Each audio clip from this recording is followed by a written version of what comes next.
नमस्कार। बिहार का बादशाह में आपका स्वागत है। जैसे जैसे बिहार विधानसभा में मतदान की तारीख नज़दीक आ रही है, बिहार की फिज़ा बदलती जा रही है, माहौल बदल रहा है।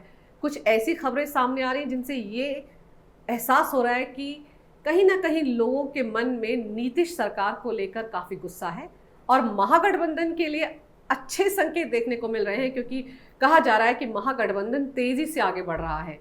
क्यों ऐसा बदलाव महसूस हो रहा है, इसी पर चर्चा करने के लिए मेरे साथ स्टूडियो में कैपिटल टीवी के मुख्य संपादक डॉक्टर मनीष मौजूद है।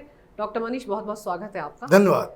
आप 3 दिन के बिहार दौरे से लौटे हैं और आगे भी बिहार के दौरे पर जाने वाले हैं। जब हमने सुपर सर्वे किया था तो हमें लग रहा था कि बढ़त जो है वो एनडीए को मिलेगी, लेकिन इन 3 दिन में आपने ऐसा क्या महसूस किया जमीन पर जाकर कि आपको लग रहा है कि महागठबंधन को बढ़त मिलती दिख रही है? महागठबंधन का जो प्रचार प्रसार और उसका जो ट्रेंड जो है चुनाव में, उसको कहते हैं कि भाई आप धीरे धीरे ग्रो कर रहे हैं और एनडीए उसका ग्राफ जो है वो धीरे धीरे नीचा होता जा रहा है। अभी पहला चरण का चुनाव होगा 27 तारीख को, फिर 3 तारीख को सेकंड। अगर ये मोमेंटम जारी रहा तो आप यकीन मानिए कि we are for a very tough fight in Bihar. Bihar में बहुत कांटे की टक्कर जो इसको कह सकते हैं, लड़ाई बहुत ही दमदार होने के चांसेस जो है वो उसके ग्राउंड्स बन गए।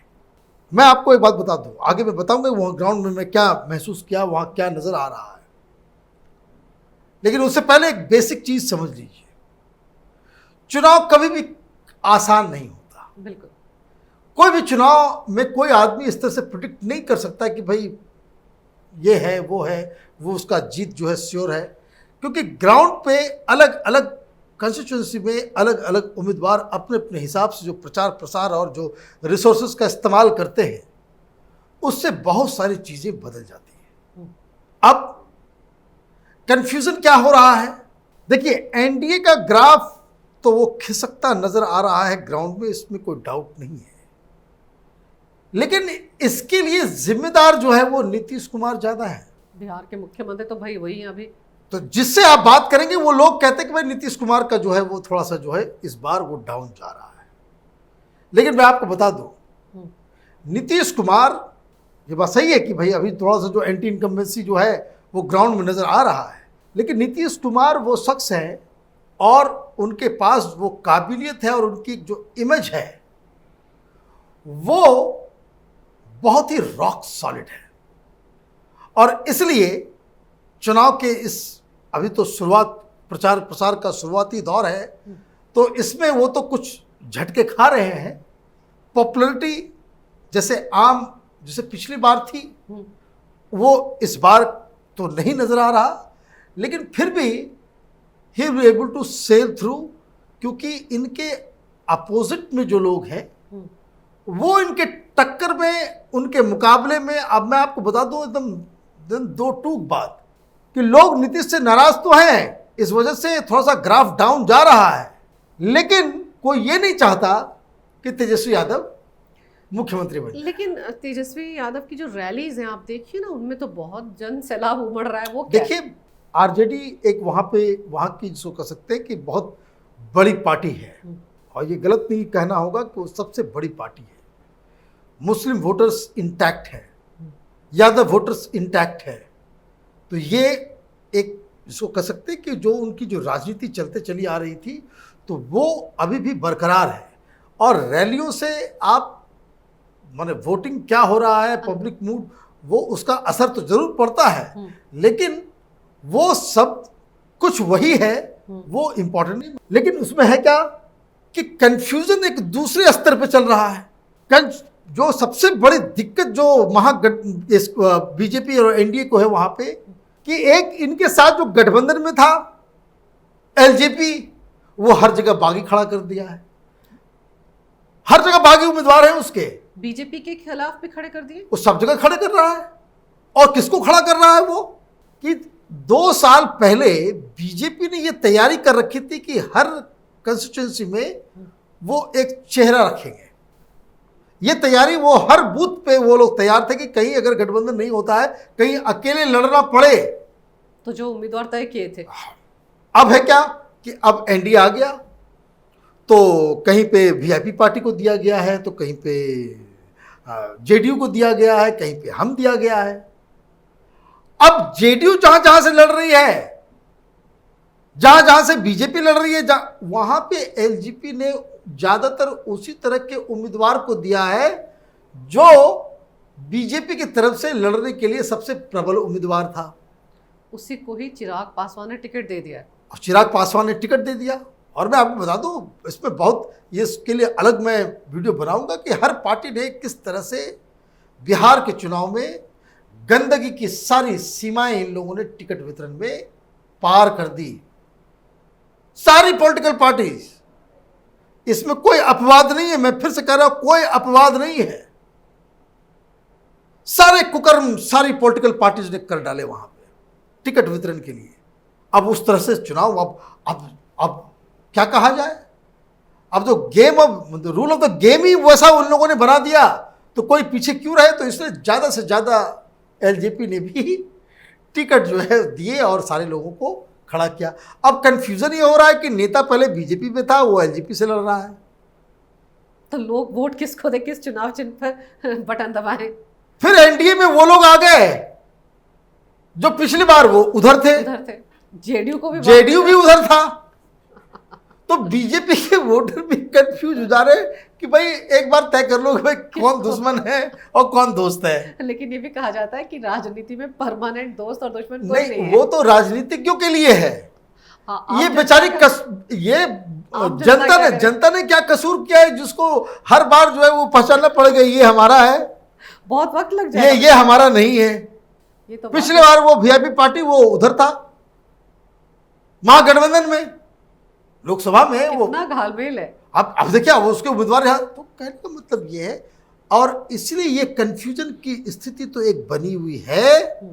और दूसरा कि ये जो प्रचार प्रसार में जो ढिलाई हो रही है, और ढिलाई कहां से हो रही है, ये बीजेपी से भी हो रही है।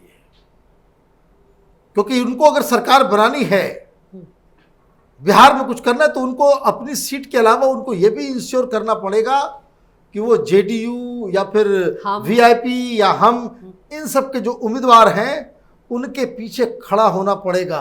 हाँ, ताकि उनके अपने वोटर्स को तो पता चले कि ये हमारे गठबंधन के लोग हैं। क्यों?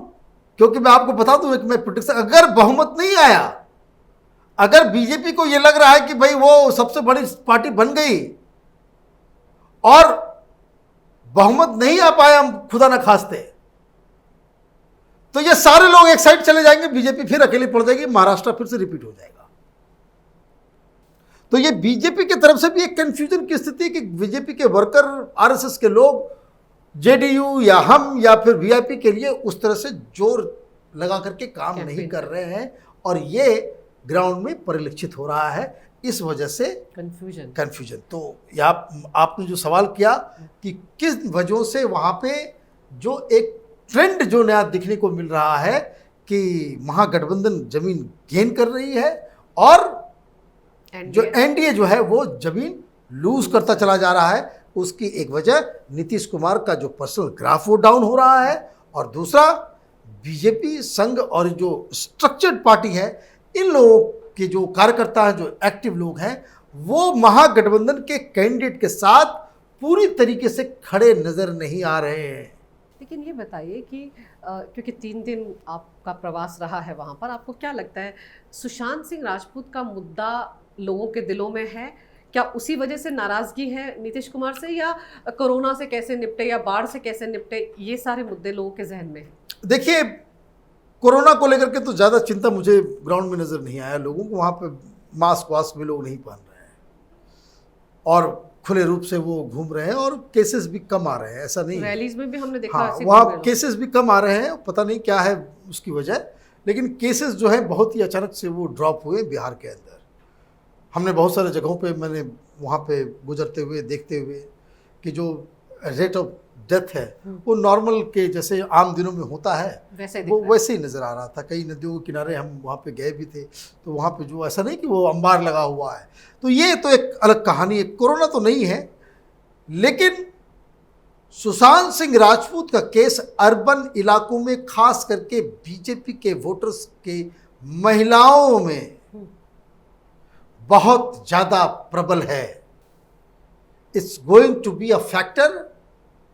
बाकी ये बात सही है कि कोई पॉलिटिकल पार्टी सुशांत के मुद्दे को छेड़ नहीं रही बिहार में, लेकिन महिलाओं के अर्बन सेंटर्स में, अर्बन इलाकों में, युवाओं में, और ख़ास करके जो फर्स्ट टाइम वोटर्स है, उन लोगों के दिलों में जो है कि एक बिहारी एक्टर इस संदिग्ध अवस्था में उसकी मौत हो जाती है, और इस देश में न कानून है, न कोर्ट है, न सीबीआई है, न एम्स है, न केंद्र की सरकार है। हर लोग जो है वो उसे न्याय दिलाने में असफल रही है। ये बात उनके घर दिलो दिमाग में जो है वो घर कर गई है। लेकिन अगर वो इस बात को लेकर नाराज़ है बीजेपी से, तो वो नाराज़गी ये भी तो हो सकती है कि बहुत से वोटर कांग्रेस को उससे भी तो सवाल पूछेंगे। नहीं, वो निकलेंगे ही नहीं। वो सवाल पूछ रहे हैं, वो सबसे सवाल पूछ रहे हैं। ऐसा नहीं है कि वो नाराजगी इस तरह का नहीं है कि भाई आप इस चीज को लेकर के सीबीआई क्यों चुप है, इससे लेकर के आप बीजेपी से, केंद्र सरकार से नाराज हो गए तो आप कांग्रेस के पास चले जाएंगे। नहीं, पर कांग्रेस के लिए भी तो देखिए ना, तो महाराष्ट्र वो में बिहार में कहावत है कि भाई एक कोई सांपनाथ है तो कोई नागनाथ है, दोनों ही डेंजरस है। और जब दोनों से नाराजगी हो जाती है तो वो घर में बैठ जाते हैं। भाई कोरोना का माहौल है, कौन जाएगा? जब आपको लगता है कि भाई इस पार्टी को जिताना है, तब आप, वो मेरे दिल की बात कहता है, वो लीडर जो है मेरे दिल की बात कहता है, वो मेरा जो लीडर है वो जो हम चाहते हैं, जैसा चाहते हैं वो वही काम करता है, वही बातें बोलता है, तब आप अपने दिनचर्या को, अपनी कमाई को, अपनी ड्यूटी को छोड़ करके आप जाते हैं कि भाई उसको जिताना है। लेकिन जब आदमी निराश हो जाता है किसी चीज से, तो उसका पहला रिएक्शन ये होता है कि भाई बैठ जाओ, सब एक जैसे हैं। तो महिलाओं में खास तौर पे आपको लग रहा है कि वो बहुत ज्यादा है महिलाओं में। एक अर्बन सेंटर्स में, युवाओं के बीच में ये आप ये मैं आपको बता दूं, आप कहीं गुजर रहे हैं या कुछ कर रहे हैं, लोग यूट्यूब पे वीडियो देखते रहते हैं और बोलते रहते हैं कि नहीं नहीं नहीं, फलाने एक्टर के फिल्म को तो बायकॉट करेंगे। ये आम चर्चा आप गुजरते हुए आप सुन लेंगे कि भाई लोग इतना ज़्यादा इस चीज़ को डिस्कस करते हैं। और मैं आपको बता दूं कि सुशांत का मसला पिछले 4-5 महीनों से जिस तरीके से सिर्फ बिहार ही नहीं, हर घर में ये डिस्कशन का एक विषय बना हुआ था। ये तो बड़े बड़े मुद्दे को इस तरह का अवसर नहीं मिलता जितना सुशांत की मौत को लेकर के लोग बाकायदा विचलित हैं। तो ये बिहार में रोल प्ले करेगा, और इसका फायदा जो बीजेपी को जाना चाहिए था, जो नीतीश कुमार को जाना चाहिए था, उन्होंने एफआईआर एक्सपेक्ट करवाया, कोर्ट में जाकर लड़े, सीबीआई तक बातों को पहुंचाया, लेकिन लास्ट मोमेंट में दे आर लूजिंग आउट। तो ये जो है ये आप ये सब कुछ आपने कर दिया, उसके बाद लास्ट मोमेंट में, तो ये चीज़ है कि अभी जो फिलहाल जो स्थिति है वो बिल्कुल रिवर्स पे जा रहा है। लेकिन उम्मीद दो चीज़ से इन लोगों को है, जो बहुत सारे लोग वहाँ पे कह रहे हैं कि मोदी जी की जब रैली होगी तो माहौल बदलेगा, बदल सकता है, ऐसी उम्मीद है। और अगर मैं पूछता था कि अगर नहीं बदला तो, तब इसका जवाब इनके पास नहीं है कि ऑल कम्स डाउन टू प्रधानमंत्री मोदी। फिर वही बात आ जाती है ना कि भाई मोदी जी आएंगे, मोदी जी ये कर देंगे, बाकी फिर सारे लोग बैठे हुए, फिर सारे लोग करना क्या है? जब मोदी जी सब जगह चुनाव जिता देंगे, वही सब सारा काम कर देंगे, तो इतना ताम तमलों रखने की क्या जरूरत है? कहानी बस दिल्ली में बैठिए, इंटरव्यू लीजिए, उम्मीदवार जो है बड़े बड़े उम्मीदवार को जो आप सेलेक्ट कीजिए, और प्रधानमंत्री मोदी जाकर चुनाव जाकर के वो कैंपेन कर देंगे। और स्ट्रक्चर का, संगठन का क्या ज़रूरत है? बिहार का प्रभारी बनाना, तो बिहार में अध्यक्ष बनाना, और बिहार में पूरी बीजेपी की यूनिट की क्या ज़रूरत है? कोई ज़रूरत नहीं है। तो ये सवाल का जवाब कोई नहीं दे पा रहा है कि भाई अगर मोदी जी से माहौल नहीं बना तब क्या होगा। और ऐसा नहीं है कि मोदी जी के पास कोई जादू की छड़ी की हर बार वो माहौल बना देंगे। दिल्ली में तो नहीं बना था, महाराष्ट्र, मध्य प्रदेश में तो नहीं बन पाया, राजस्थान में नहीं बन पाया। तो ये सारी चीज़ें, तो ये एक जो है वो इन लोगों को लगता है कि टर्निंग पॉइंट हो सकता है मोदी जी की रैली की वजह से। और दूसरा कि नीतीश कुमार के पर्सनालिटी के ऊपर जो है इन लोगों को विश्वास है कि he will be able to turn the table in the last moment. क्योंकि उन्होंने जो खास करके महिलाओं के बीच उन्होंने बहुत सारा काम किया है। तो वो एक जो कंस्टिट्यूंसी जो नीतीश कुमार की है वो बहुत ही स्ट्रांग है, लेकिन ये सब भी धीरे धीरे वो शेक करता हुआ ग्राउंड में फिलहाल नजर आ रहा है। तो tough days ahead for NDA, इनको अभी मेहनत करने की ज़रूरत है और इनको प्रे करना चाहिए कि वहाँ पे प्रधानमंत्री मोदी का जादू चलता है। अदरवाइज वहाँ की जो लोकल लीडरशिप है, ये जो इंचार्ज जो बन करके जो दिल्ली से बैठाए गए थे, इन लोगों ने सारा कूड़ा जो करना था, इन लोगों ने अपना कूड़ा जो है इन्होंने, जो कह सकते हैं आप, जो कहती हैं कि इन लोगों को जितना रायता फैलाना था इन्होंने फैला दिया है। चलिए, फिर भी उम्मीद करते हैं कि प्रधानमंत्री मोदी जब जाएंगे, रैलियों को संबोधित करेंगे, तो जो रायता फैला ये समेट लिया जाएगा। और जो प्रचार प्रसार आप कह रहे हैं कि महागठबंधन तो बहुत ज़ोर शोर से कर रहा है, लेकिन जिस इस पहलू में आकर कहीं ना कहीं एनडीए कमज़ोर दिख रहा है, तो उस पर भी उम्मीद करते हैं कि वो जोर दिखाएं। आपने विस्तार से जानकारी दी, उसके लिए बहुत बहुत शुक्रिया। अगर आपको हमारा ये वीडियो अच्छा लगे तो कृपया इसे लाइक करें, शेयर करें और हमारे चैनल को सब्सक्राइब ज़रूर करें। देखते रहिए कैपिटल टीवी। अगर आपको हमारा वीडियो पसंद आया हो तो इसे लाइक करें, हमारे चैनल को सब्सक्राइब करें और हाँ, बेल आइकन दबाना ना भूलें ताकि आप तक हमारे वीडियो की नोटिफिकेशन पहुंचती रहे। आप अपना सुझाव हमें कमेंट बॉक्स में दे सकते हैं। हमारे साथ जुड़ने के लिए शुक्रिया।